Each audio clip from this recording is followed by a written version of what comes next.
Bueno, aquí estamos de vuelta en el podcast de Contracultura. Qué gusto volver a estar con ustedes después de tantas cosas que han pasado y no podemos dejar de retomar el hilo de todo lo que hemos visto como noticias este último tiempo, desde los últimos programas que hicimos. Y por supuesto vamos a retomar el hilo.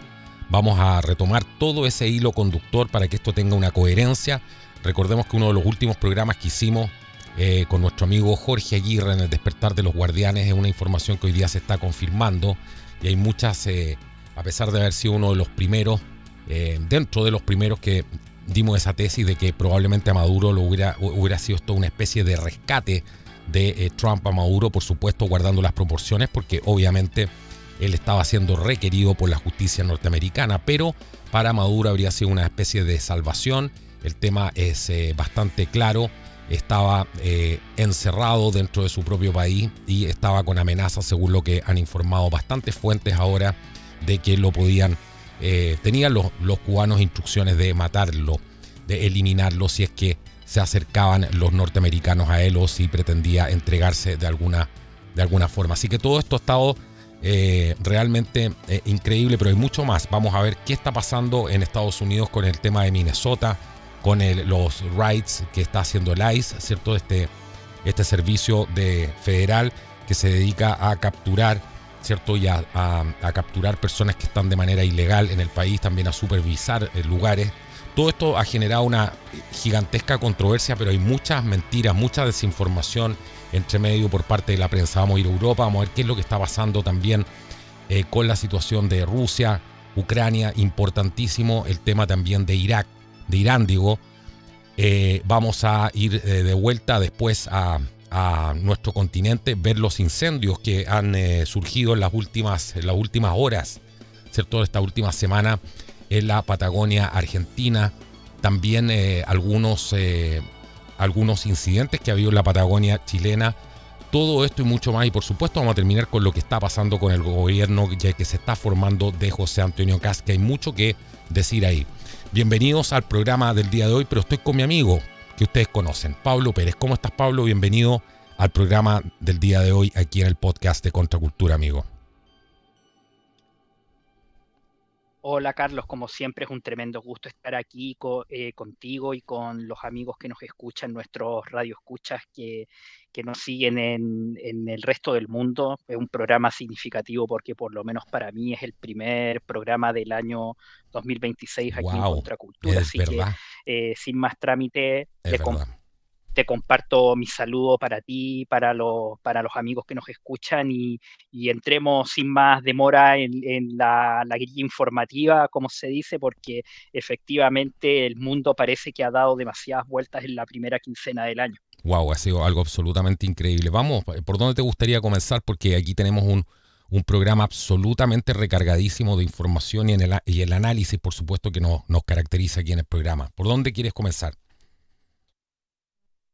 Por, por lo obvio, que fue prácticamente lo que se dedicó los primeros dos programas del año aquí, que fueron los que hiciste con nuestro querido amigo el mayor Jorge Aguirre sobre la incursión estadounidense en Venezuela, lo que se le llamó la Operación Resolución Absoluta, un nombre que de hecho dice bastante, Dice bastante. absoluta resolución. Mira, brevemente la impresión que me produjo a mí para que vayamos rápidamente, te voy a ser muy honesto, voy a usar un chilenismo. A mí la operación me pilló con los pantalones abajo, ¿ya? Porque yo en verdad esperaba, lo dije en un programa del año pasado, esperaba una acción un tanto más violenta del estilo de lo que vimos en Irak en marzo del 2003. Esa es la verdad de las cosas, te voy a ser muy honesto, lo dije en esa ocasión, esperaba un bombardeo del estilo Chocanahue y un posible desembarco clásico, por así decirlo, con botas en el terreno, como acostumbran decir los mismos planificadores del Pentágono, pero ojo, una cosa que dentro de las bajas que se están reconociendo, de hecho el mando estadounidense ya reconoció 7 heridos, fue una cosa casi quirúrgica. Ya es bastante quirúrgica y como bien tú me comentaste en la reunión de pauta, yo también tuve acceso a esos audios. Los propios venezolanos también reportaron que ocurrieron cosas bastante extrañas durante la operación, no solamente el despliegue de armamento convencional, por así decirlo, incluso se cree que se utilizaron algún tipo de armamento del estilo de ultrasonido o cosas que, por ejemplo, a mí yo cuando escuché el relato me recordó mucho a lo que se llamó el famoso síndrome de La Habana, estos malestares que experimentaban Sí. funcionarios americanos de la división de intereses allá en La Habana, que supuestamente habían sido expuestos a algún tipo de armas de microfrecuencia, de radiofrecuencia, dale tú el nombre era, que se cree habrían estado probando los chinos de manera bastante impune ahí en Cuba. Y al parecer habríamos visto algo de eso acá. Se habla de militares venezolanos que reportaron sangrado nasal, sangrado por la boca, dolores de Bueno, esto lo cabeza muy puso la fuertes. portavoz de la Casa Blanca, ¿cierto? Ella puso Exactamente. un relato, un supuesto relato, vamos a decir, de un guardia de seguridad que ella describe que es venezolano y que está en el complejo de Maduro y relata esto parte de lo que tú estás diciendo, ¿cierto? Dice que no escucharon nada, que estaban de guardia, pero que de repente todos los sistemas de radar se apagaron sin explicación alguna y después lo que vieron después fueron drones, muchos drones sobrevolando nuestras posiciones. Dice que no supieron cómo reaccionar, dijo este supuesto guardia de seguridad del complejo de Maduro, pero es un relato que ha sido considerado suficientemente creíble, ¿no? A menos que sea, cierto, un relato hecho justamente con un propósito, que podría ser que no se metan con Estados Unidos, como porque termina, de hecho, con eso, ¿cierto? Con eso, pero lo que tú estás diciendo es súper importante, porque ellos hablan aquí de que hubo realmente una masacre que era demasiado moderno a lo que se estaban enfrentando, y que no tenían ninguna posibilidad. Incluso esta persona dice que disparaban con tanta precisión los Delta Force y velocidad que parecía que cada soldado disparaba 300 balas por minuto. Y dice que en este contexto no podían hacer nada. Así que esto es realmente, habla de las armas, de una suerte de arma sónica, ¿cierto? Que empezaron a sangrar por la nariz, todo lo que estás describiendo tú. Y hay de hecho, hay una tecnología, una empresa que se dedica, que se llama Anduril Industries, y tiene el Eagle Eye. ¿Y qué es lo que hace? Bueno, mejora la capacidad del combatiente, ¿cierto? La percepción del combatiente, y lo que hace es poner capas digitales sobre, yo vi el video y es realmente impresionante, pone capas digitales con información sobre el mundo real de lo que está viendo él. O sea, aquí estamos enfrentándonos a una tecnología completamente nueva, algo nunca antes visto en el campo de batalla, y eso asusta un poco, por decirlo menos, Pablo. Así, mi estimado Carlos, de hecho, otro de los relatos muy breves a los que yo tuve acceso, de que escuché, a propósito de una suerte de mofa que se hizo del sistema de defensa antiaéreo de origen chino, de la China comunista, se entiende, que desplegó Venezuela, hablaba de operadores relatando que las pantallas se fundían en tiempo real, incluso de que algunas de ellas explotaban, justamente como si hubieran sido sometidas a algún tipo incluso de ataque nosotros lo conversamos fuera del micrófono, a un ataque de EMP, de pulso electromagnético. El problema aquí que tiene ese relato es que hasta el minuto la única forma de provocar un pulso electromagnético es mediante una explosión nuclear, ¿me entienden? Y hasta donde yo sé, todavía Caracas está en pie. O sea, si ese pulso existió, significa que probablemente las Fuerzas Armadas de Estados Unidos están en posesión de una forma de provocarlo, de que no sea necesariamente desplegando un arma nuclear. Y lo cual ya es, como dices tú, bastante interesante y también bastante problemático, peligroso, por así decirlo. Y otro detalle importante respecto a esta operación, antes de hacerte el micrófono, es la tremenda, entre comillas, cuenta del carnicero que tuvieron que pagar las cacareadas Fuerzas Armadas Revolucionarias de Cuba. ¿Ya? Aquí unirme al comentario, yo no puedo estar más de acuerdo con lo que dijo en el programa anterior Jorge Aguirre, con una suerte de mito, de leyenda que incluso algunos sectores de la derecha chilena se han querido creer, haciendo ver a las Fuerzas Armadas cubanas como una suerte de integradas por superhombres, ¿me entiendes tú? Y nada menos cierto. Y la mejor prueba de ello es que la mayor parte de los dados de baja es gente ya que tiene una edad que en otros países ya prácticamente llevan tiempo fuera de la fuerza, ¿me entiendes? Tú están jubilados. De hecho, uno de los fallecidos, que además era un conocido guardaespaldas, que incluso, como bien tú dijiste, trabajó, por ejemplo, con el Papa Francisco en una visita que se hizo a la isla hace algunos años, el hombre tenía 67 años. Ya es una edad que hace mucho rato, aquí por lo menos en Chile, es considerada prácticamente muy sobrepasada para la jubilación de un militar aquí, ¿me entiendes? Claramente, y ojo, una observación que nadie se ha detenido a hacer. Cuba es uno de los países, junto con Chile y Uruguay, que tiene la pirámide poblacional más invertida del continente. Ya Cuba tiene una población tremendamente envejecida y eso nos puede servir de lección, el espejo en el cual mirarnos como país, si es que continuamos con el proceso de decrecimiento demográfico en el cual ya llevamos embarcados de hace por lo menos unos 15, 20 años atrás. Ojo con una advertencia que a nosotros como país también nos llega. Sí, claro. Bueno, lamentablemente Chile parece que no aspira a nada ahora, por lo tanto ese tipo de cosas no son tomadas en cuenta. Una superpotencia sí toma en cuenta ese tipo de cosas, alguien que tiene una proyección de futuro, ¿cierto? Un país que tiene una proyección estratégica, que quiere hacer algo, pero aquí solamente los políticos ofrecen campaña cada 4 años y más que eso no estamos viendo una planificación de país, nada por el estilo. O sea, y muchas de esas ideas además no son tomadas en cuenta, ¿no? Mira, después al final vamos a ver qué es lo que ha pasado también con el tema del gobierno, de eventual gobierno de Kast. Pero mira, aquí lo que se está hablando, volviendo al tema de super soldados, ¿cierto? Un término que muchos de nosotros hemos escuchado durante muchísimos años, que hacen alusión quizás a otro tipo de capacidades. Los chinos también han estado trabajando fuertemente en este tema, que va mucho más allá de esta cosa convencional del combate, que es lo que estamos viendo aquí. Pero ya se está hablando de estos super soldados, unos soldados que no tienen competencia, digamos, por lo menos en lo que hemos visto en la guerra hoy en día, especialmente en este hemisferio, cómo se enfrenta un país como Cuba, que no tiene ningún tipo de capacidad bélica, lo único que pueden hacer es hablar. Pero mira lo que pasó en el caso de Venezuela. O sea, aquí estamos viendo un despliegue de un poder absolutamente inusual, otras capacidades. Se está escribiendo una historia completamente distinta aquí. Mira, aquí brevemente, aquí cuando tú hablas de super soldado, tú tienes, a ver, es un análisis personal que yo te estoy haciendo aquí al aire, prácticamente a pelo, como se dice, puedo estar equivocado. Siempre las opiniones, siempre que se expresen con respeto, se invita a dejarlas aquí en nuestra caja de comentarios.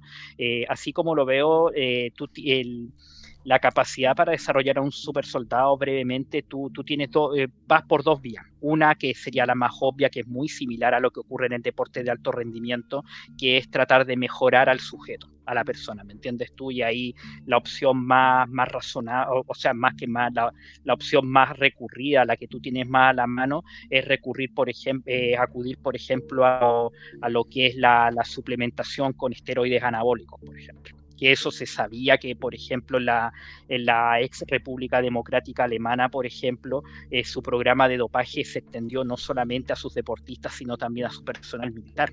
En la Unión Soviética ocurrió otro tanto también. Y también ahí donde te deja la puerta abierta a experimentos de mejoramiento, por así decirlo, genéticos, que se Exacto. sabe, por ejemplo, que China lleva bastante tiempo interesada en ese tipo de tecnología. Y por el otro lado, la otra vía, la otra cuerda, como se dice en derecho, es a través del equipamiento que tú puedes proporcionar al soldado. Probablemente la más notable son estos anteojos tan característicos que utiliza el personal que trabaja de noche, que son como dobles, que son por cada ojo, que son muy característicos, incluso se ha prestado hasta para algún tipo de meme, pero tú también incluyes, por ejemplo, lo que son las armaduras corporales. De hecho, ahora en la actualidad incluso hasta el simple personal de infantería hace mucho rato ya abandonó el antiguo chaleco de Kevlar por las placas cerámicas, ¿me entiendes? Que ofrecen una serie de cualidades, incluso la tecnología, lo que se llama el Internet de las cosas, muy brevemente, ya se está incorporando incorporando también en el equipo del soldado, justamente para transformarlo en definitiva en lo que podríamos llamar una suerte de un ejército de un solo hombre, ¿me entiendes? Que tenga información actualizada en tiempo real en el terreno, que pueda por sí mismo, por ejemplo, recurrir a apoyo aéreo llamando a drones equipados con dispositivos destructivos, etcétera. O sea, no es algo que sea tan extraño, porque nosotros ya lo hemos visto, por ejemplo, en Ucrania con donde, por ejemplo, el despliegue del Starlink de Elon Musk ha sido una herramienta en el campo de batalla prácticamente indispensable para los combatientes ucranianos. Pero exacto, si eso es lo que estamos viendo hoy día, imagínate que esto es lo que se muestra al público, incluso esto que yo te hablaba del Eagle Eye, que en el fondo, que es lo que hace, mejora la percepción, ¿cierto? Es como ver un videojuego a través de los ojos del combatiente, en este caso un Delta Force, que podría estar utilizando este equipo donde pone capas digitales, ¿no? De lo que está pasando en el entorno, o sea, incluso pueden poner la imagen de lo que está viendo el dron en esa área. Entonces imagínate la visión que tiene el soldado, le muestra dónde están las amenazas, hacia dónde se están moviendo estas amenazas, por dónde potencialmente podrían aparecer, además imágenes aéreas, o sea, una cuestión impresionante. Es absolutamente impresionante porque ya estamos hablando de una guerra completamente digitalizada. Si tú me permites el punto además, porque probablemente nuestros queridos radioescuchas van a pensar que esto es de 20, 30 años de antigüedad, permítanme comentarles que prácticamente desde los tiempos antiguos las distintas sociedades han buscado mejorar de la forma en que sea la capacidad de sus combatientes. Un caso de la antigüedad, los famosos berserker, estos combatientes endemoniados de los tiempos de los vikingos, que se sabía que adquirían una suerte de superfuerza ingiriendo una sustancia que hoy sabemos es un tipo de alucinógeno derivado del centeno, que era el grano con el cual ellos hacían su pan en el norte de Europa. Eso se vino a descubrir recién a través de la arqueobiología en el siglo XX. Y ya más cerca en la historia, por ejemplo, en Alemania en la década de los 20 y los 30, cuando se desarrollaron los primeros anabólicos, inmediatamente se pensó en utilizarlos para mejorar la capacidad de los soldados, ya para mejorar fundamentalmente lo que era la resistencia en el campo de batalla, y más que la resistencia, la capacidad, por ejemplo, para llevar carga. Ya en aquellos años el soldado promedio cargaba entre 20 25 kilos de equipo. Y generalmente las mayores cantidades de peso estaban reservadas para unidades con propósitos especiales. Y los alemanes claramente pensaron, cuando tuvieron estos medicamentos desarrollados por la Bayer y otras empresas, ¿por qué no aplicarlos a nuestros soldados para volverlos infinitamente más fuertes que los de los países vecinos? Bueno, exacto. Ahí está MK Ultra, todo ese tipo de cosas que son absolutamente reales. Claro, exacto. Bueno, cosa de verlo. Los rayos de frecuencia, acuérdate, el famoso rayo de la muerte, que se dice que incluso Japón lo habría alcanzado a probar de alguna manera antes de su rendición. Claramente estos no son cosas, como te digo, que sean tecnologías de corta data, sino que por lo menos hablamos de un par de siglos que se han llevado investigando estas tecnologías que podríamos llamar exóticas. Exacto. Bueno, algunas de esas cosas han salido oficialmente ahora último, ¿no? Porque ha habido tanta información en internet que han salido ahora último. Cosas como programas como MK Ultra y todo ese tipo de cosas que se sabían que eran reales, pero la gente todavía dudaba y los ignorantes trataban de que esto era teoría de conspiración, porque como no conocen los temas, tratan de ridiculizarlos. Pero aquí lo importante, que lo que me llama la atención a mí, que la destitución, ¿cierto?, de la extracción de Maduro haya sido como haya sido, en el fondo está encajando con la estrategia de defensa hemisférica que tiene el presidente Trump. Eso es lo que hay que entender, ¿no? Todo esto además está en un documento de la Casa Blanca muy interesante, donde ellos hablan ¿cierto?, de toda esta defensa hemisférica del presidente Trump, y es lo que se llama la famosa doctrina Monroe, que pero hoy día la han llamado Donroe, ¿cierto?, en honor a Trump. Se ha hecho este cambio. El otro día un suscriptor nos ponía, bueno, hablen más de la doctrina Monroe y menos de lo que pasó acá. Bueno, eso ya lo hablamos en algunos otros programas, y eso es materia pasada, pero lo retomamos acá. Esto es lo importante. En el fondo, Estados Unidos, ¿qué es lo que está haciendo? Y aquí hay que poner ojo, porque está reafirmando todo este dominio, ¿cierto?, todo el dominio estadounidense en todo el hemisferio occidental, para poder expulsar la influencia china, rusa y socialista. Aquí no se trata simplemente del petróleo, los que están viendo se quedan hasta ahí. Bueno, les falta la capacidad de análisis, entender el tema de la ruta de la seda, entender por qué China estaba construyendo puertos, ¿cierto? Todo lo que hemos hablado durante años y años acá, el tema del canal de Panamá, ¿cierto? La influencia de los chinos en Panamá y en tantos otros países donde están configurando su presencia. Entonces, se trata aquí de expulsar esta influencia china, la rusa y la socialista. Y hoy día ahí tenemos un gran tema. Me gustaría poder hablarlo contigo, porque yo pienso lo siguiente. O sea, cualquier país socialista hoy día va a ser el primer país que va a ser entregado al imperio. Mire lo que te voy a decir. Al imperio. ¿Por qué? Por su capacidad nula de gestionar riqueza, de generar riqueza, por su capacidad nula de generar seguridad y por su capacidad potencial, ¿cierto? Ilimitada de generar problemas. Porque eso es lo que trae el socialismo. Entonces, estos van a ser los primeros países que van a colapsar y van a entregar su soberanía. A los que le preocupa tanto la soberanía van a terminar entregándosela al imperio, porque va a ser algo absolutamente, se van a transformar en un escollo y va a ser algo absolutamente inviable. ¿Qué te parece esa postura? Porque creo que ese es un análisis que no se ha hecho y por eso es absolutamente inviable tener países socialistas hoy en día y seguir abrazando estas ideas del comunismo que nos acercan más a que nos expropien absolutamente todo. Y necesitamos gobiernos patriotas, realmente con agendas patriotas que sean capaces de ser respetados, generar riqueza y poder sentarse a conversar y a negociar de frente para no ser pasados por encima de estos super soldados, porque no sabemos quién los puede manejar en un futuro.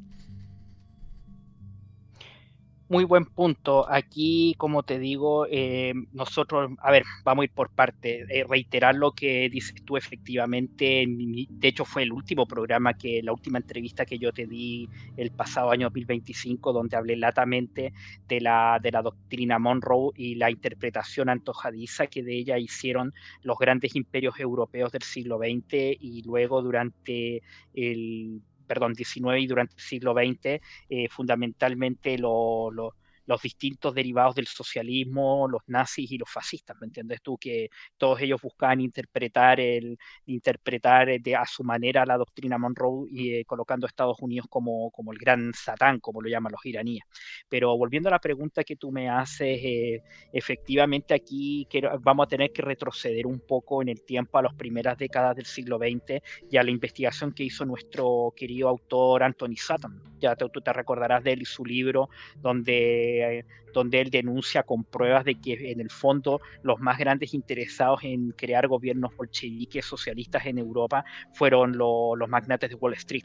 Y aquí es donde entonces tú te das cuenta de que un gobierno socialista del tipo que sea, socialdemócrata, socialista real o comunista, pues, dura y simplemente no son más que disidencias controladas que nunca han tenido en vista entre comillas, mejoramiento de la calidad de los obreros y los campesinos, traer a la tierra entre comillas, hombre nuevo, que de por sí ya es una herejía también, sino básicamente hacerle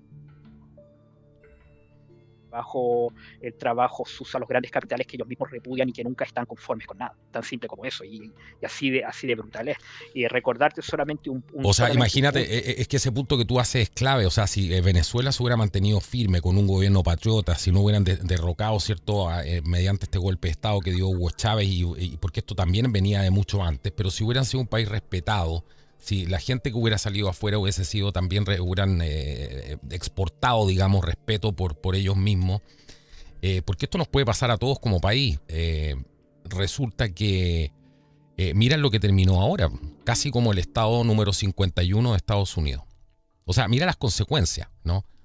Y eso no lo habla nadie. Mira, en estos minutos que en Chile estamos la primera quincena de vacaciones, la gente generalmente tiene más tiempo para algunas cosas, podría emplear este tiempo para instruirse y una de las cosas que tiene que hacer es tomar algún buen libro de historia, incluso recurrir a páginas de internet verificadas y estudiar lo que fue la llamada Cuarta República Venezolana. Ya el proceso que surgió la transición tras la caída del general Pérez Jiménez, lo que se llamó el Pacto de Punto Fijo y la inauguración presidencial de Rómulo Betancourt, que valga la precisión, fue una de las primeras víctimas que tuvo Fidel Castro acá en Hispanoamérica. Ya, de hecho, una de las primeras intervenciones de tipo pirata que hizo Cuba fue un desembarco que incluso terminó con un bombardeo aéreo en Puerto Cabello. O sea, fue una cosa bastante tremenda. La lección que nos enseña a los hispanoamericanos y a los chilenos en particular es que desgraciadamente la Cuarta República Venezolana fue ver cómo durante 40 años hubo un Estado que funcionaba, porque esa es la verdad de las cosas. El general Pérez Jiménez dejó prácticamente, a pesar del rasgo autoritario del gobierno, en materia de desarrollo material, dejó muy bien parado a Venezuela y Rómulo Betancourt, siendo él un hombre de izquierda, ojo, él era socialdemócrata, supo seguir esa senda. Sin embargo, los gobernantes que le continuaron incurrieron en los clásicos vicios del poder, corrupción, amiguismo, etcétera, proceso que se amplificó cuando el petróleo fue nacionalizado en el año 77 y se creó PDVSA, la tristemente célebre PDVSA, y prácticamente lo que hemos visto durante esos 40 años, por así decirlo, fue en vivo y en directo la transformación de un Estado en un no Estado o en una pérdida de estatalidad completa,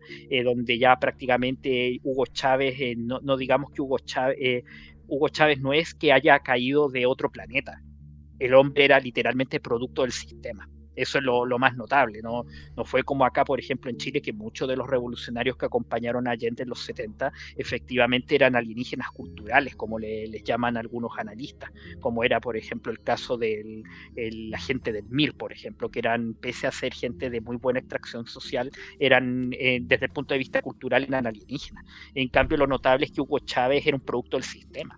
Hugo Chávez, al igual que Cabello y en general todo el núcleo militar de lo que se llamó el MBR 200, el Movimiento Bolivariano 200, el origen del actual Partido Socialista Unificado de Venezuela, era toda gente que nunca pasó por Cuba. La mayoría eran militares que desde los cuarteles en la década del 70 y el 80 vieron cómo justamente la casta política traicionó la promesa que hicieron tras la caída de Pérez Jiménez en 1958 y en el fondo comenzaron, en lugar de servir al país, comenzaron a servirse a sí mismos y en el proceso transformaron a Venezuela en un estado prácticamente fallido. ¿Entiendes? Ese es el interesante ejercicio que los chilenos puedan hacer este verano, tratando de mirarse en ese espejo y ver en qué etapa del proceso estamos nosotros como país. Es que si tú te pones a pensar, yo quiero ir un poco más allá. Yo entiendo el contexto histórico, pero mi comentario va dirigido hacia, si tú te fijas, ¿quién entregó finalmente a Venezuela a convertirse en como muchos están hablando, este Estado 51? Fueron los socialistas. Exactamente. Ese es el punto. Exactamente.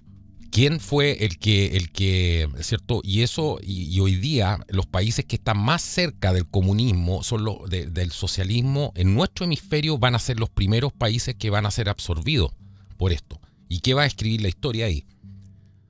Ese es el punto de lo que yo creo que mucha gente no dimensiona, porque esto se trata, lo que estamos viendo que está haciendo Trump, uno podrá estar de acuerdo o no estar de acuerdo, pero aquí hay que analizar los hechos en un nivel mucho más profundo. Esta doctrina Monroe, que va a trascender absolutamente Venezuela, eso es lo que estamos viendo, y señala este esfuerzo por unir las economías del hemisferio occidental en un bloque que sea fuerte, ¿no? Para poder competir y para poder ser fuerte, tener una economía fuerte y también una defensa fuerte, porque necesitan fuerzas armadas, ¿no?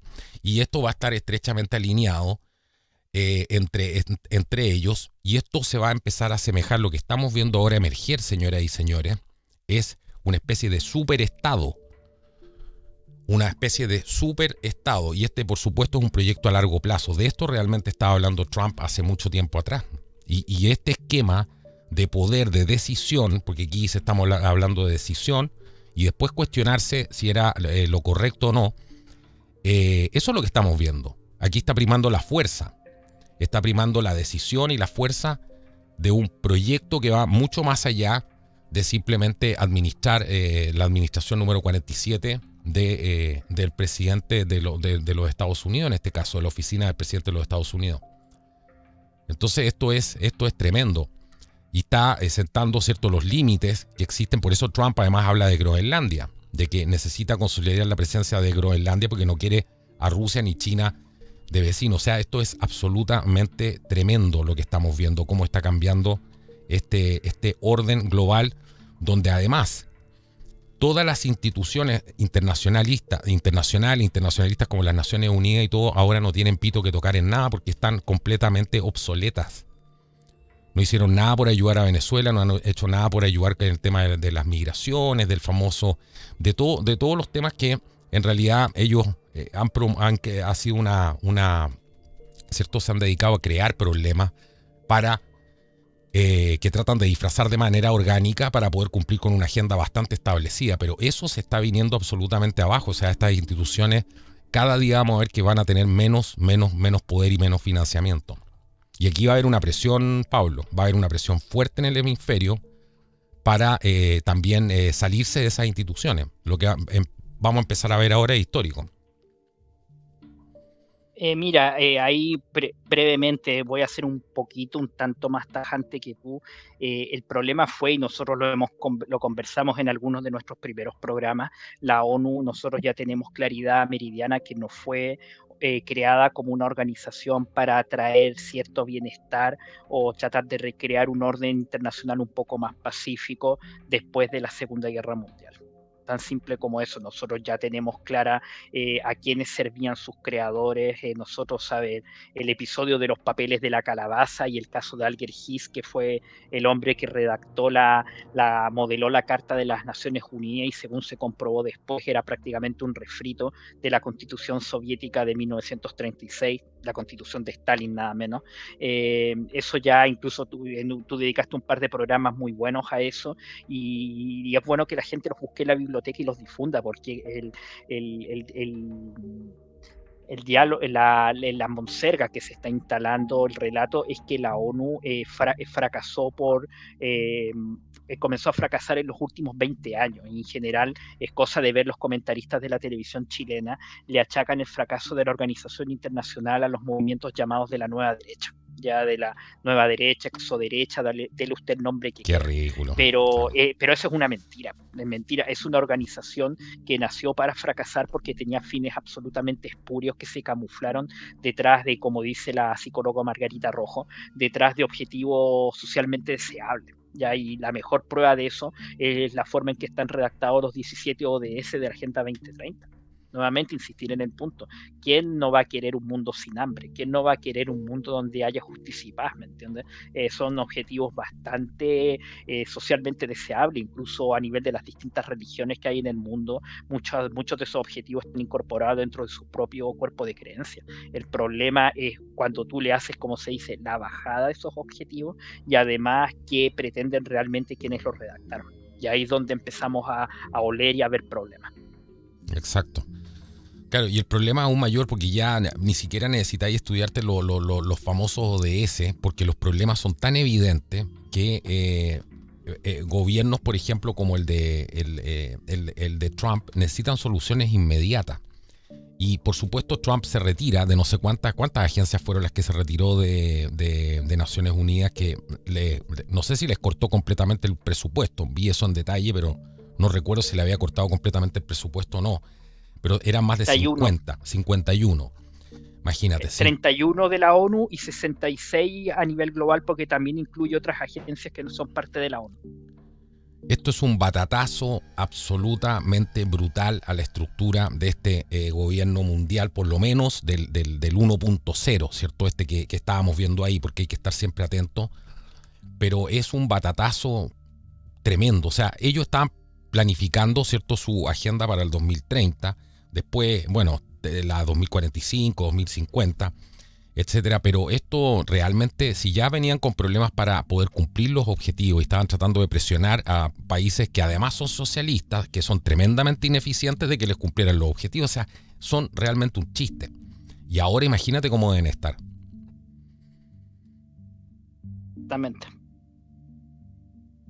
Exactamente.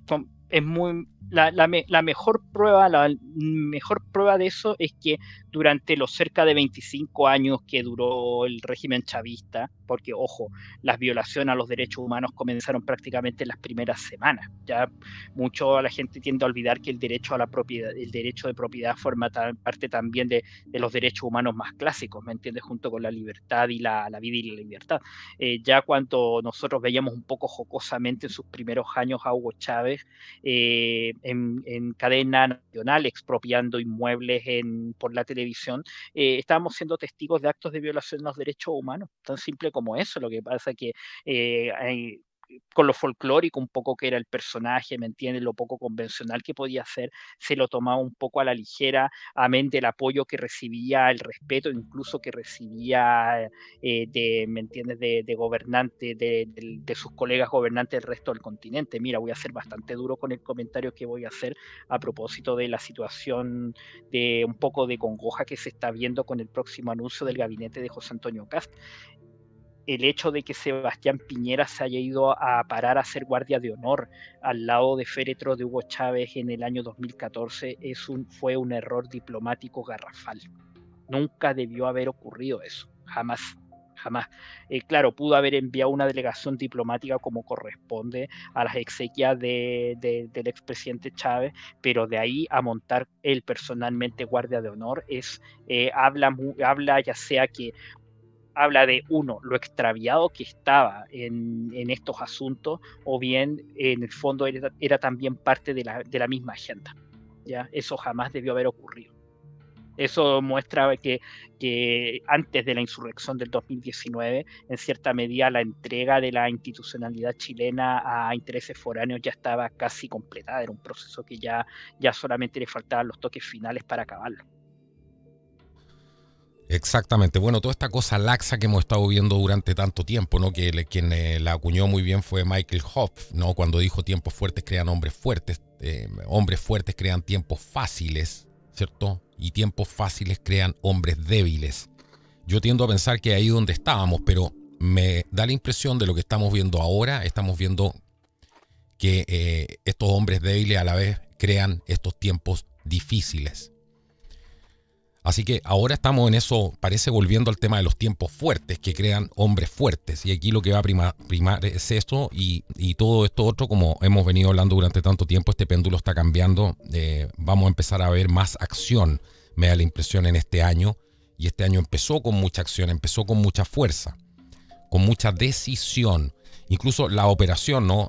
¿Cómo se llama? La operación para Resolución absoluta. resolución absoluta. También está hablando un poco de eso, ¿no? Y eso es lo que estamos viendo, específicamente también con el tema de Groenlandia, donde Trump está muy fuerte y muy decidido y está hablando del plan A y B para poder ¿cierto? Dejar a Groenlandia bajo bandera norteamericana. Pero esto no para. Es increíble. Vamos, mira, hablando de estos hombres de los tiempos fáciles, ¿cierto? De que crean hombres débiles. Veamos lo que ha pasado en Minnesota, porque hablamos de lo que estaba sucediendo en Minnesota, porque la gente se queda, ¿cierto?, con lo que ve en la televisión, con lo más que llama la atención, ¿no? Un agente de ICE disparó a una mujer y punto. Eso es lo que llama la atención, pero lo que no se está hablando y no se le está dando cobertura es el fraude que se pilló en Minnesota, que a raíz de este fraude, los izquierdistas y el Partido Demócrata sacaron a la calle a su gente, ¿cierto? Porque habían sido pillados en el fondo, en un fraude, pero de proporciones prácticamente bíblicas. Cuéntanos un poco de eso. ¿Cuál es tu percepción, Pablo? Efectivamente, como bien tú dices, y lo más notable de todo, el fraude a la seguridad social que fue cometido en el caso del estado de Minnesota, fundamentalmente por inmigrantes somalíes. Lo más notable es que fue un tema que no descubrió algún canal de estos grandes media outlets que hay en los Estados Unidos o algún periodista de estos renombrados que acostumbran a pasearse entre el Oscar y el Pulitzer, sino por un chico bastante joven de esto, prácticamente un colega nuestro que se llama Nick Shirley, para que ustedes lo sigan, junto con una serie de periodistas e investigadores ciudadanos que se encontraron con este tremendo fraude. Y efectivamente, como tú dices, la situación es de un descaro tal que incluso esto terminó afectando al gobernador Valls, Mike Valls creo que se llama, el que además tiene la particularidad que fue el candidato a vicepresidente, fue parte de la fórmula presidencial junto con la tristemente célebre Kamala Harris, que compitió contra Donald Trump en noviembre del año 2024. Además tiene esa pequeña calidad. Llegó al descaro tal que incluso en el discurso de Año Nuevo, donde él se despide porque no va a renovar el cargo debido a este tremendo escándalo, en ese discurso a la comunidad del estado de Minnesota, incluso se tomó la tupé, en medio de una risa un tantito estúpida, de hacer a un lado la bandera de su propio país y colocar en un lugar privilegiado tras el escritorio del gobernador la bandera de Somalia, ya dando a entender que con ese gesto claramente le estaba diciendo a sus ciudadanos, a los ciudadanos de su estado, a los nativos de su estado, que en su propio hogar eran personas de segunda o de tercera selección. Es que claro, un gesto, frente a lo que acaban de descubrir, gesto tremendamente potente. Claro, necesita una guerra civil prácticamente en las calles para que lo defiendan de lo que se le va a venir ahora, porque se le va a venir la noche.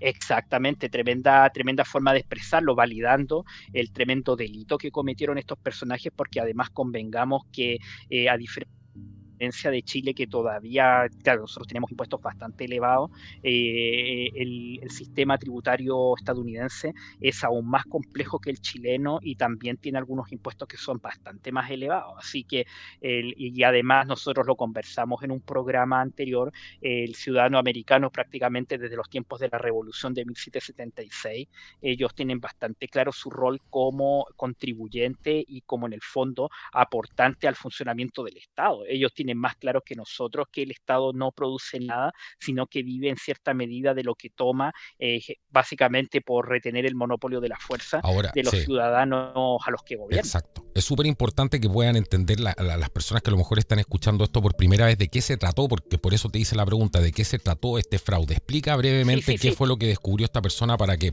la gente entre en contexto. Sí, el esquema es muy sencillo y lo más notable, lo más brutal a mi juicio, es que guarda un parecido inquietante con lo que fue el esquema del caso Fundaciones acá en Chile, ¿ya? Que consistió, al menos la trama que descubrió Nick Shirley, porque luego se han encontrado fraudes a través de otros expedientes, grupos de ciudadanos inmigrantes, somalíes, algunos de ellos en situación irregular, comenzaron a crear preescolares, ya kinder, guarderías, escuelas de párvulos, etcétera, no muy diferente de lo que se hace en Chile y en otros países, y comenzaron a recibir por entre comillas, los alumnos que iban ahí, aportes por parte del estado de Minnesota. Pero lo que ocurrió es que esos centros nunca recibieron ningún tipo de alumnos, o sea, eran máquinas que fueron desarrolladas, profeso, para defraudar al erario y al ciudadano pagador de impuestos de Minnesota.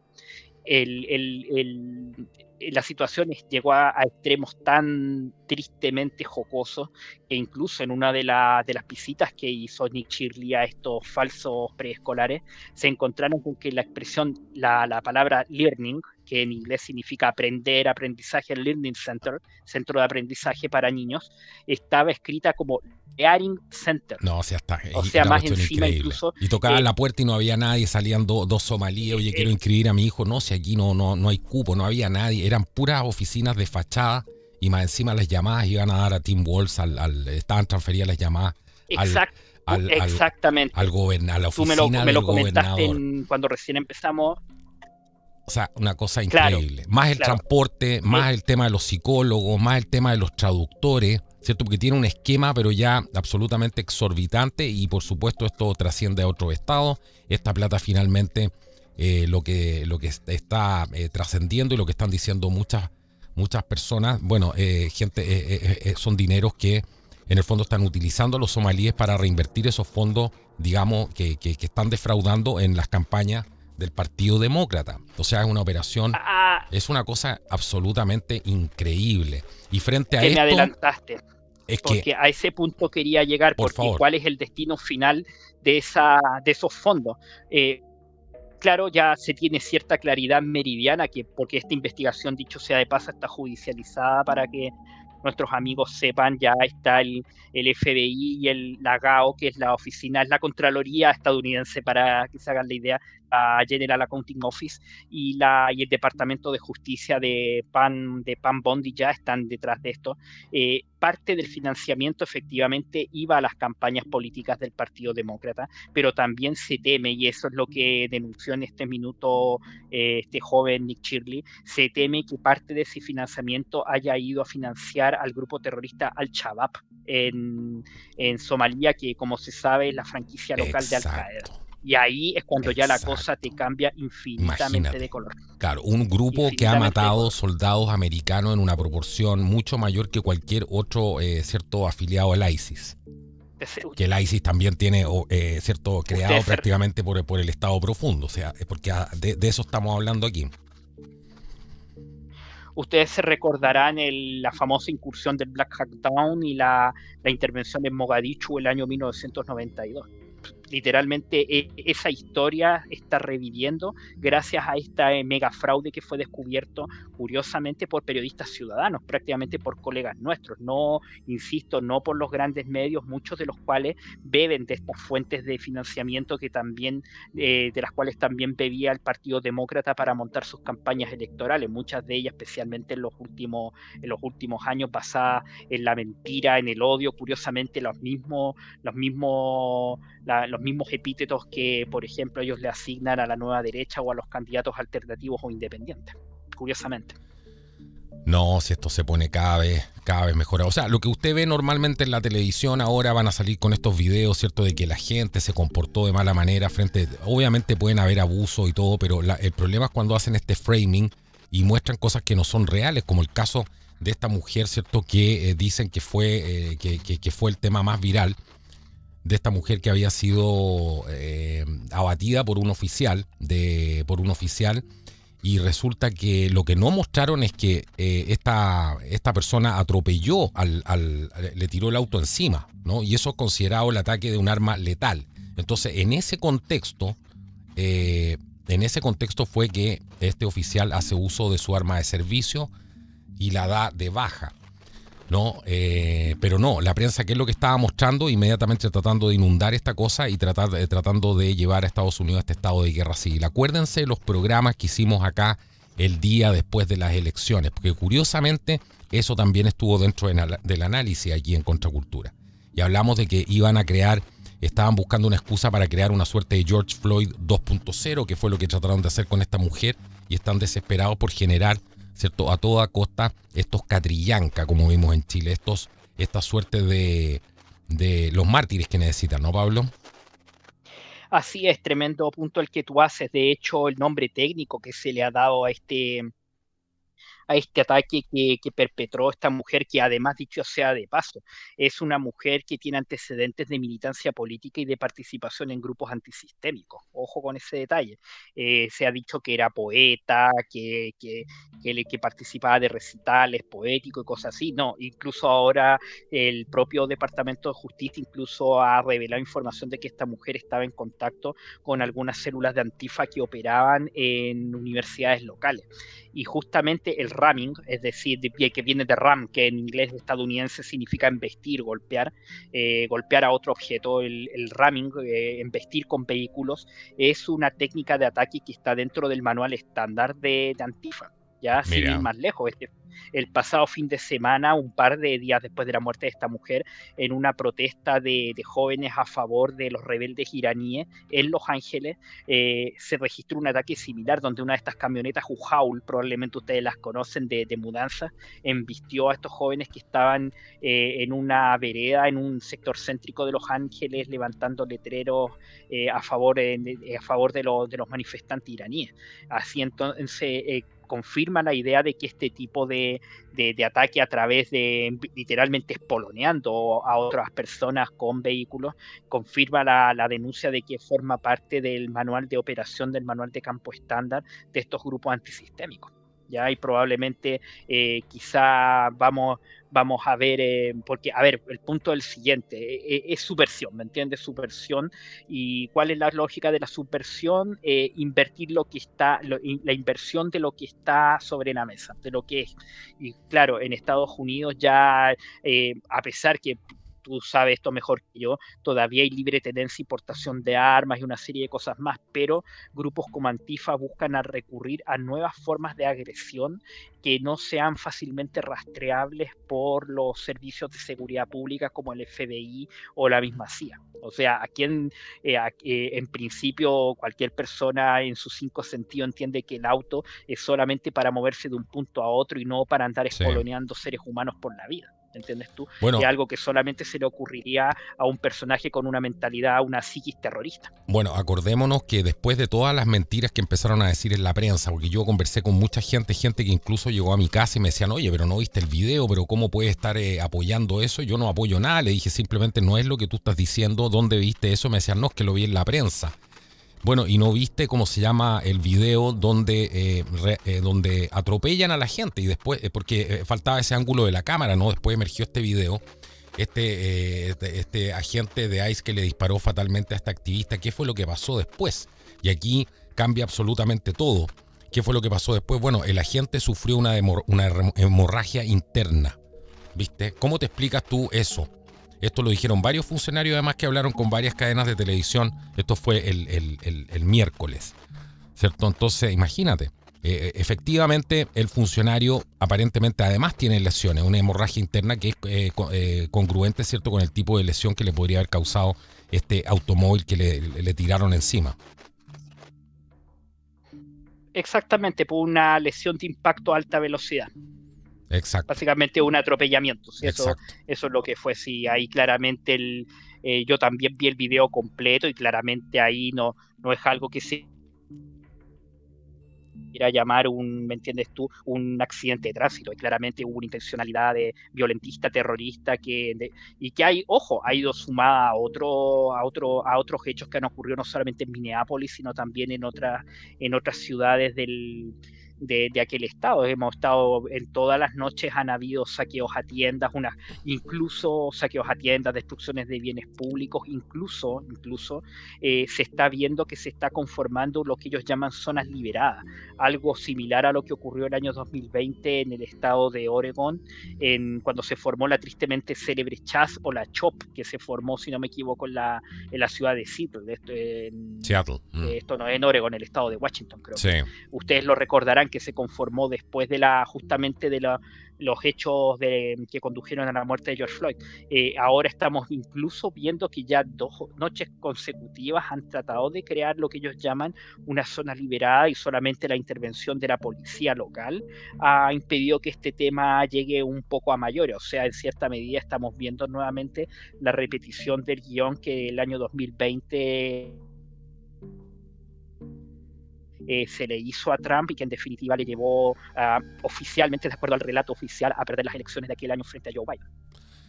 Bueno, pero esto se está poniendo cada vez más complicado, ¿no? Porque Tim Walz, el gobernador, ha entrado en una disputa abierta con el gobierno federal.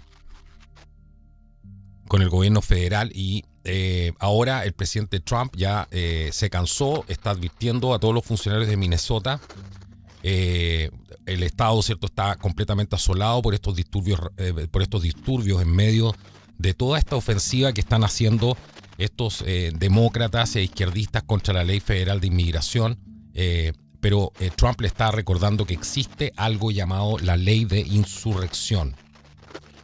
Entonces, ¿qué es lo que está haciendo Trump ahora? Le dijo, si los políticos corruptos de Minnesota no obedecen la ley y no detienen a los agitadores profesionales e insurrectos, dijo Trump, que atacan a los patriotas de ICE, quienes solo intentan hacer su trabajo, instituiré la ley de insurrección, como muchos presidentes han hecho antes que yo, y rápidamente pondré fin a la farsa que está teniendo lugar en ese otrora gran estado, escribió Trump en las redes sociales. Así que esta ley, ¿qué es lo que hace? Bueno, permite que un presidente envíe tropas militares o de la Guardia Nacional y finalmente pueda federalizar el Estado. Así que esto realmente para el senador, para el gobernador se está poniendo muy, muy complicada la cosa, y por supuesto esto tienen que tratar de bajarle la intensidad a toda costa, y parece que Walz en un último comunicado ha tratado de decirle a la gente que pare un poco, ¿no? Que baje un poco la intensidad de esto, porque si no las cosas se van a poner mucho más complicadas. Vamos a ver cómo sigue esto, Pablo, pero se está poniendo muy, muy, muy complicado. Si tú me permites el punto aquí, tú me recordaste bien ahí el nombre, me corregiste el nombre de este Tim personaje, Walz. Tim Walz. Él como persona es un sujeto muy raro, incluso hasta su sonrisa, su forma de expresarse es muy, muy, muy extraña. Y esto representa lo que podríamos llamar el arco de la hipocresía que ha seguido, tratando en cierta medida de preservar su cabeza política sobre sus hombros, porque Sí. ya dejamos asentado en este programa que el hombre tiene una participación criminal punible penalmente en lo que se ha llamado ya el gran fraude iraní, un poco jocosamente, Somalí. pero de hecho somalí, perdón, pero tú recuérdate que en los primeros días de las protestas este hombre amenazó con sacar a la Guardia Nacional local, pero no para reprimir a los manifestantes, sino para reprimir a los ciudadanos estadounidenses patriotas que estaban saliendo justamente a protestar contra el fraude. Mira, contra ¿cierto? el fraude y contra los y si tú violentistas. protestas contra el fraude con estos infelices, ¿cómo se llama? Es racista. Exactamente. Porque ahí alegan racismo. racismo. Si tú tienes un problema con tu micrófono que se está pasando a llevar con algo, te sugiero que le des una mirada. Entonces, aquí hay una serie de cosas que están pasando. Además, recordemos que unos venezolanos, ¿cierto?, atacaron con palas a unos oficiales de ICE, y todo esto ha desencadenado una serie de problemas, ¿no? Después hubo un segundo agente que disparó contra un inmigrante indocumentado en la pierna, después de haber sido atacado por esta pandilla que blandía palas de nieve y escobas. O sea, de eso estamos hablando. Y ya se estaba hablando, por supuesto, de que el estado, ¿cierto?, de Minnesota, al mando de Tim Walz está, y esto fue una acusación que le hizo directamente Todd Blanche, ¿no?, el fiscal general adjunto, que dijo y calificó la violencia de Minnesota de insurrección, y acusó también a este gobernador demócrata Tim Walz y alcalde de Minneapolis, que es Jacob Frey, de alentar a la violencia. Increíble lo que está pasando en Minnesota, pero nada que no le hayamos dicho antes aquí en el programa, ¿no? Esas lecturas se hicieron. Estaba todo claro lo que iban a hacer, que iban a buscar un intento y iban a lanzar a las hordas de gente cuando empezaran a deportar ilegales. Mira, y no solamente en Minnesota, se han registrado ataques en los últimos días y horas del año 2026. Ojo, no nos remontemos al mes de diciembre recién pasado, en lugares como Oregón, por ejemplo, donde incluso ahí el periodista Andy Go del Postmillennial estuvo ahí reportando esa situación. Ahí el enfrentamiento fue nada menos que con una célula del Tren de Aragua que se dedicaba a la trata de personas para esclavitud sexual. Gravísimo. Ya en California se siguen registrando ataques contra las patrullas de la ICE y de otros servicios policiales, desde recordemos esas protestas que hubo en Los Ángeles hace algunos meses atrás, y así suma y sigue. Así que en Nueva York también se están registrando ataques de estas características, con el agravante de que ahora tienen un alcalde sobre el cual penden muchas dudas de lo que pueda llegar a ser el Mandani, Zoran Mandani, que incluso su discurso de Asunción fue, y con esto te doy el micrófono, a mi juicio fue asqueroso, ya el discurso con el que se inauguró el 1 de enero recién pasado, donde él habló del calor del colectivismo. O sea, cuando él habla del calor del colectivismo versus lo que él llama... Discursos Claro, tú te pones a pensar. Netamente emocional. Si es todo para apelar a las emociones de las mujeres. Las mujeres fueron las que eligieron una mayoría, ¿cierto? Las mujeres liberales, en su mayoría, eligieron a este tipo. Esas son en su mayoría las que están saliendo, las blancas que están saliendo a protestar en Minneapolis para ocultar el fraude. De eso estamos hablando. Exacto. escudadas en una suicida, porque ya uno podría decir ya es un tema asqueroso, pero no, la supuesta superioridad moral que nos están exhibiendo, que en cierta medida nos recuerda un poco el discurso con el que el Frente Amplio llegó al poder acá en Chile, que en alguna vez nos restregó su supuesta moral y ética superior, hoy cayó en desgracia Giorgio Jackson. En el caso estadounidense ya está alcanzando niveles suicidas, ¿me entiendes tú? De autodestrucción civilizatoria, tomando un poco las palabras de ellos mismos. No, o sea, absolutamente increíble. Ahí te sugiero revisar tu cable porque parece que hay un problema con tu micrófono ahí, que entra una frecuencia que debe ser media molesta para la gente. Lo estamos verificando. Ok, sí. por favor. Okay. Entonces, mira, yo quiero volver nos quedan el último segmento del programa, los últimos 10 minutos del programa. Ya vamos en la hora de este programa aquí en Contracultura. Les voy a hacer un anuncio cuando terminemos el programa muy importante para el canal. Y quiero irme a lo que ha pasado en Chile, ¿no? En este último tiempo, específicamente con el anuncio que acabamos de escuchar, que a mí me parece muy bien, de que Johannes Kaiser, el candidato presidencial del Partido Nacional Libertario, está diciendo que no va a formar parte del gobierno de José Antonio Kast, lo cual a mí me parece una excelente noticia, ¿no? Porque creo que nunca ha habido voluntad de integración ahí, ¿cierto? Yo creo que en el momento en que a él lo llevaron al Partido Republicano era para que no formaran algo distinto, nomás, y lo querían tener ahí cerca. Ya se dieron cuenta de que con Kaiser no pueden comprarlo, no pueden negociar mucho, en el sentido que él tiene sus cosas, las prioridades que él encuentra que tiene que enfrentar el país ahora, las tiene muy claras. Él tiene un diagnóstico muy claro del país y ese diagnóstico no es compartido, y estoy convencido de eso por la gente del Partido Republicano y quienes integran el nuevo, o que pretenden integrar el nuevo gobierno de Kast, porque eso también es todo un tema que vamos a hablar. Entonces, él dice que no va a participar. Aparentemente ha trascendido que le habrían ofrecido un ministerio, el Ministerio de Minería. Yo no he confirmado esa información, eso me estaba llegando. Pero él dice que no va a integrar esto porque no tiene espacio o cabida el partido. Lo que me parece muy, muy bien. Creo que va a ser un gran error, ¿cierto?, de los republicanos hacer esto. Podrían haber sacado provecho de otro tipo. No voy a entrar en detalles, pero le podrían haber tendido alguna trampa, algo.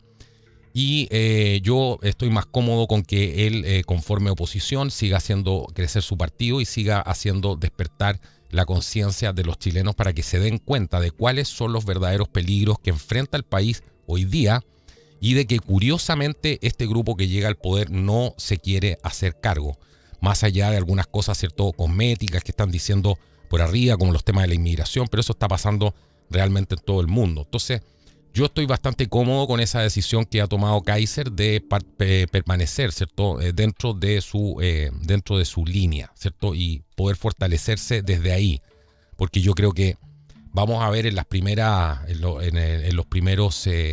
no sé si el primer año, pero se va a ver decepción, y esa decepción hay que, por supuesto, canalizarla. Pablo, no sé cuál es tu opinión de esto. Sí, totalmente, Carlos, yo también estoy totalmente de acuerdo. Como te digo, ya solamente con el problema de aquí es tratar de no personalizar, ¿me entiendes tú? No dar más nombres de los necesarios. Por eso este análisis se hace un poco difícil, pero efectivamente el entorno del candidato ganador José Antonio Kast, nosotros siempre hemos dicho que es un tanto cuestionable, ¿ya? Desde asesores políticos muy poco letrados que están más bien para el punterazo, para el golpe en las redes sociales, pero que carecen de las capacidades como de lo que estamos desarrollando nosotros en este programa, como para planificar a futuro y además tener una visión global, una visión de conjunto de lo que está pasando ahora, y tener una serie de planes y programas para enfrentar las eventualidades que puedan venir, ¿me entiendes? Sin ir más lejos, hoy día yo conversaba con un amigo que él piensa de que no vamos a tener una nueva insurrección porque en cierta medida uno de los grupos que inmediatamente acudió a apoyar un eventual cambio institucional aquí en Chile a través de los dos procesos constituyentes. El segundo, que no se nos olvide, apoyado por Kast, fue la llamada derecha económica, ya que es la que al parecer estaría ganando el pulso por el primer gabinete presidencial de este personaje. Pero también, por ejemplo, ponte a pensar tú ahora que estamos hablando de resolución absoluta y que de hecho podría ser un juego de palabras usando esas dos palabras, un muy buen título para este programa. Yo no sé si el entorno de Kast estará midiendo que la posible represalia o venganza, porque estamos viendo ahora una suerte de repliegue de los chavistas entre los desmoralizados y los que están tratando de planificar algo encabezados por Diosdado Cabello. No se han puesto a pensar que la posible venganza o represalia por la captura, o como yo sostuve, porque yo también era de los que pensaba que ellos más bien rescate de su, entre comillas, líder, pueda darse aquí perfectamente acá en Chile, ya como ya pasó el año 2019. Yo no sé realmente si José Antonio Kast y los personajes que le rodean van a ser capaces de enfrentar eso, máxime de que el temor que tenemos muchos es de que especialmente lo que es seguridad, salud y salud, fundamentalmente economía no tanto, recurran a los mismos personajes que en ese minuto, estoy hablando entre marzo y octubre del 2019, gobernaban con Sebastián Piñera. Algunos nombres que pasaron a la historia de muy mala manera. Me refiero, por ejemplo, los ex subsecretarios del Interior, Gali y Uvilla, la antigua subsecretaria de Prevención del Delito, Martorell, y una serie de personajes más que han tratado un poco de salvar su propia responsabilidad básicamente llorando miserias en programas de YouTube, pero no podemos desconocer que en gran medida ellos fueron culpables también de la tragedia que hemos estado viviendo como país desde el año 2019. Y claramente provoca un poco de espasmo digestivo ver que eventualmente Kast termine recurriendo por alguna razón que desconozco. O sea, no es que desconozca, yo tengo mis ideas, ¿me entiendes tú? Pero uno claramente no puede escupirlas, entre comillas, al aire sin tener alguna prueba para ello, esté recurriendo a estos personajes tan nefastos. Ahora lo curioso es que ha trascendido que varios han rechazado algunos ministerios. Eso es lo que yo he estado escuchando, ¿no? Por ejemplo, el caso del señor Carter, entre el exalcalde de la Florida. Exacto. Mira, ¿no? Que ahí el caso Carter, si tú me permites una breve explicación en aras del tiempo, recuérdate tú que el señor Carter, él fue electo como... Ahí se le fue la señal un segundo a Pablo.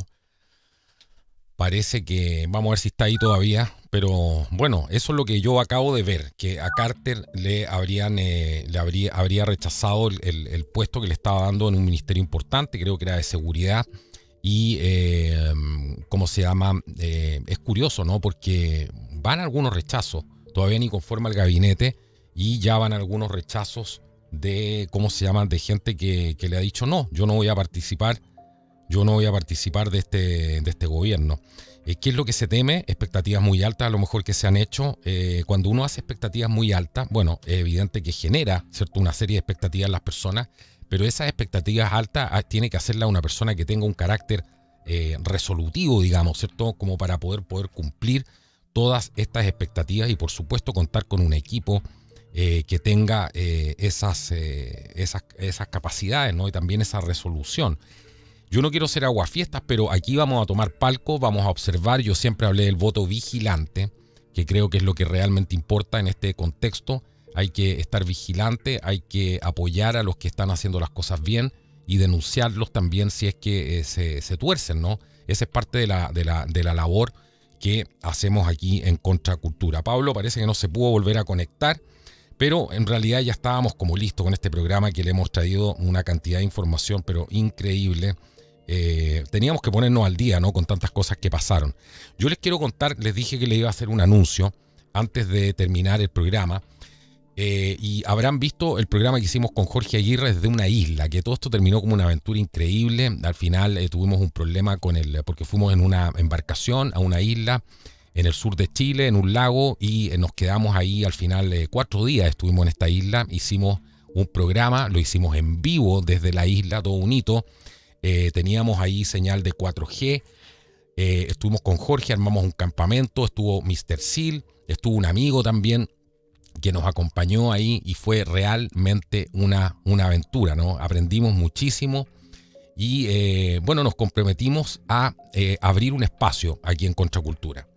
Y queremos invitarlos a ustedes a ese espacio. ¿Y de qué se trata? Bueno, vamos a hacer programas, queremos hacer programas los fines de semana, hacer estos programas desde lugares que sean absolutamente increíbles, ¿no? Que vamos a llegar normalmente navegando a estos lugares, playas, etcétera, todo en el sur de Chile, y vamos por ahora y vamos a hacer programas ahí, en un entorno completamente distinto. Vamos a analizar también temas de contingencia, pero también vamos a hablar de otras cosas. Y para todos aquellos que nos quieran acompañar en este viaje, porque sí, tú también nos puedes acompañar en este viaje, bueno, vamos a tener la fogata. Y la fogata va a ser en vivo. Vamos a hacer una fogata en vivo. Estamos implementando un Starlink para poder hacer esto, todo un sistema, ¿cierto? Junto con los requerimientos técnicos que necesitamos en la embarcación para poder cargar las baterías, las cámaras, etcétera, todo lo que necesitamos, y poder hacer esta fogata. Esta fogata va a ser en vivo y van a participar de ellas todos los que nos quieran acompañar y que nos puedan y que nos aporten para esto, para poder empezar a hacer estos viajes. Así que al final, en la descripción del video, yo les voy a dejar un enlace donde tienen las maneras de poder apoyarnos para poder hacer todo esto, comprar todos los equipos que aún nos faltan, algunas cosas, y poder además hacer esta travesía fantástica donde tú también nos puedes acompañar. Así que si nos aportas en esta travesía, para hacer esta travesía, vas a recibir en tu correo electrónico el link exclusivo para conectarte a la fogata.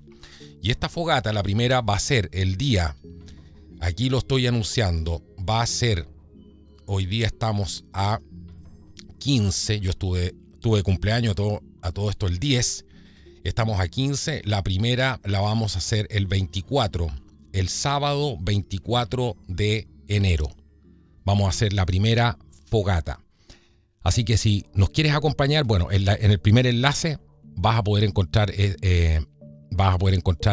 los links para poder apoyarnos, y te vas a poder conectar a esa fogata que es solamente exclusiva para las personas que nos están acompañando. Y ahí vamos a hablar, va a haber preguntas, va a haber respuestas, vamos a hablar de manera absolutamente distendida. Tú también puedes hacer incluso tu fogata. Si estás en una parcela, en tu casa, o si estás en un departamento, puedes salir a la terraza y ahí nos conectamos y conversamos también de la vida. Te podemos mostrar el entorno donde estamos y conversamos también con los que nos van a acompañar en esta fantástica aventura. Eso es lo que queremos hacer, es la manera de poder seguir haciendo cosas, pero seguir haciéndolas con ustedes. Aquellos que están en Contracultura TV, suscritos a Contracultura TV, también todos los que se suscriban a partir de hoy a www.contracultura TV, donde también van a estar los programas, también van a estar las fogatas, también van a poder tener acceso, por supuesto, a esta transmisión en vivo que vamos a hacer de manera exclusiva. Así que ya saben, el sábado 24 de enero, espéranos para esta fogata desde algún lugar del sur de Chile, en alguna playa increíble, y nos vamos a poder conectar ahí, vamos a poder hablar de la vida. Bueno, compartan el programa y nos vemos en uno próximo. Que Dios los bendiga y que sea hasta la próxima. Chao, chao.